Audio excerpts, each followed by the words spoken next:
El relativismo cultural es la doctrina que afirma que todas las culturas son iguales en valor y que toda pauta cultural es digna del máximo respeto.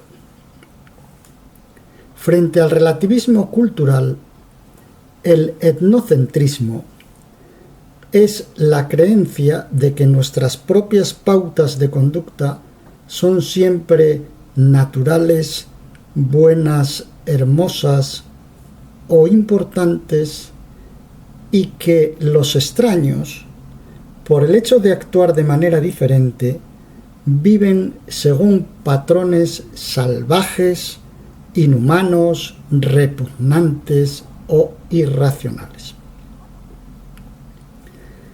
La defensa del relativismo cultural se ha venido dando, sobre todo, entre los antropólogos, para quienes la nivelación de todas las culturas se considera como la forma más madura y más elaborada de la sabiduría antropológica.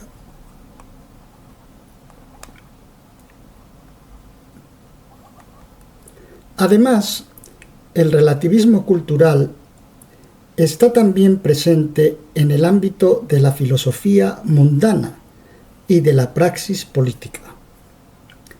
Se suele suponer que en el concierto internacional todos los pueblos y las culturas tienen el derecho a conservar sus rasgos de identidad. Pero la condena del etnocentrismo y la reivindicación de este relativismo cultural tienen ciertos límites. En primer lugar, me voy a referir a lo que ocurre cuando la igualdad de valor de todas las culturas y de todos los rasgos y pautas culturales se entiende en el terreno de la ética.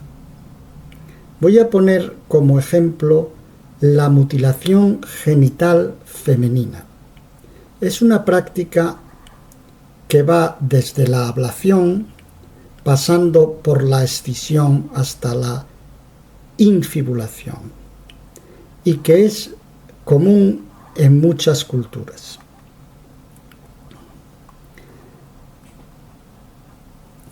Los nativos de estas culturas, kikuyus, bambarras, fulas, mandicas, soninques, alpulahares, consideran que esa práctica es una parte irrenunciable de su identidad cultural. Y los intentos por parte de ciertas organizaciones occidentales de combatir las mutilaciones sexuales de las mujeres son considerados por esos nativos como actos de imperialismo cultural destinados a destruir su identidad. Según los principios del relativismo cultural, tendríamos que admitir que esa pauta cultural es intrínsecamente tan digna de respeto como cualquier otra, y que tiene valor por el mero hecho de existir y de enriquecer la diversidad cultural mundial. El caso es que estas mutilaciones sexuales tienen efectos muy dañinos para las personas que las sufren. Infecciones crónicas, hemorragias intermitentes, abscesos, trastornos renales, quistes, disfunciones sobre la sexualidad, complicaciones añadidas en los partos, etc. Las razones que dan los nativos para justificar estas mutilaciones son muy variadas, aunque se repiten en culturas diversas. Por ejemplo, una de ellas es pretender que el clítoris es la parte masculina del cuerpo de la mujer y que hay que extirparlo para que no se confundan los hombres y las mujeres. Otra explicación es que si el clítoris toca el pene del hombre, el hombre morirá. Otra explicación es que los genitales femeninos no mutilados son feos y voluminosos y que pueden crecer y que resultan incómodos colgando entre las piernas. Otra explicación más es que si la cabeza del niño toca el clítoris durante el parto, el niño morirá. Otra más es que las mujeres no mutiladas no son fértiles o no pueden concebir. Y así otras muchas explicaciones de este estilo.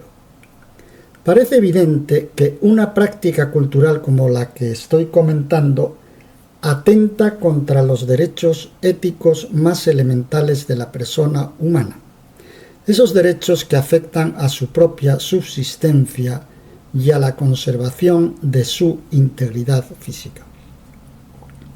Ahora bien, la condena de las mutilaciones genitales femeninas por razones éticas supone que los derechos éticos elementales de la persona humana son universales. Y si es así, entonces todos los rasgos y las pautas culturales que atentan contra esos derechos universales son condenables, no son dignos de respeto y más que un valor suponen un contravalor ético. Podrían ponerse muchos otros ejemplos de pautas culturales que chocan directamente contra los derechos éticos elementales de la persona humana. Por ejemplo, el infanticidio, los sacrificios humanos rituales, el canibalismo, las deformaciones corporales dañinas, las circuncisiones, que son otra forma de mutilación genital, en este caso masculina, la esclavitud, los matrimonios concertados de menores, etc. El relativismo cultural, cuando va referido al valor de verdad, pretende que no existen verdades universales que tengan vigencia en todas las culturas. Pero resulta que existen teoremas científicos universales y partes muy importantes y irrenunciables de nuestra realidad del presente están constituidas desde las ciencias, por ejemplo, pues el átomo, los procesos cuánticos, la biología molecular, la biología celular. Nosotros sabemos con absoluta certeza que el brujo no puede conseguir que llueva haciendo uso de su magia y de sus piedras de llover, ni puede detener el rayo o calmar el océano. Este juicio crítico sobre el quehacer del brujo nos permite dar cuenta del carácter arcaico perfectamente prescindible de esas creencias. Nosotros también sabemos que el contacto con el clítoris no produce la muerte del varón ni del niño que va a nacer, y que las mujeres no mutiladas son igualmente fértiles. Es más, nosotros desde los teoremas científicos universales de la biomedicina podemos dar cuenta perfectamente de todas las complicaciones y las disfunciones que acarrea la mutilación sexual y podemos proponer como un objetivo valioso la desaparición de esas pautas culturales arcaicas. Nuestros juicios éticos no son independientes de la discusión del valor de verdad de ciertas creencias. Y en este ejemplo lo podemos comprobar con toda claridad, pues nuestra condena de estas mutilaciones está en una parte muy importante, fundamentada sobre una verdad biomédica que no puede ponerse en duda, a saber, el carácter dañino y totalmente prescindible de las mutilaciones sexuales. Así pues, en este caso, el juicio ético es posible, entre otras cosas, porque esta verdad biomédica no es válida solamente en la cultura occidental, sino que es válida universalmente.